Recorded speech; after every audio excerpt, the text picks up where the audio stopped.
کہ نبی کریم صلی اللہ علیہ وسلم کی مبارک زندگی کا اگر کوئی عنوان دیکھا جائے، اس کا جو سب سے اہم ترین کام دیکھا جائے، تو وہ یہ کہ آپ نے ایک مسلسل محنت کے ذریعے سے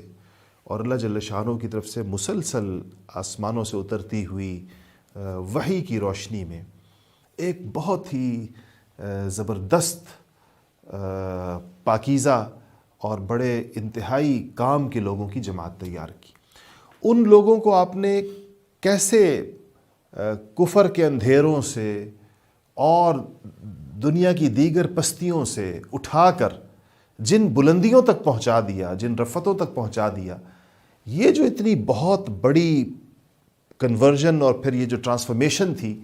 یہ کیسے ہوئی ہے؟ یہ آج پوری دنیا کی تعلیم کا موضوع ہے، یہ آج پوری دنیا کے تربیتی نظاموں کا یہ سوال ہے کہ ٹرانسفارمیشن کیسے، تبدیلی کیسے لائی جائے، لوگوں میں تبدیلیاں کیسے پیدا کی جائیں، اخلاق میں، کردار میں بلندیاں کیسے پیدا کی جائیں۔ اگر آپ اس سے دلچسپی رکھتے ہیں اور خود اپنی زندگی بھی اور معاشرے کی زندگیوں پر کچھ مثبت اثرات لانا چاہتے ہیں، پازیٹیو چینج اور بہت بڑی چینج، تو آپ کے لیے سب سے اہم ترین چیز وہ سیرت النبی صلی اللہ علیہ وسلم کے اسباق ہیں، بشرطے کہ آپ اس کو تفصیل سے دیکھیں اور ترتیب کے ساتھ آپ اس کے ساتھ چلیں اور آپ اس کا ایک منظم اور مرتب خاکہ اپنے دل و دماغ میں بٹھانے کی کوشش کریں۔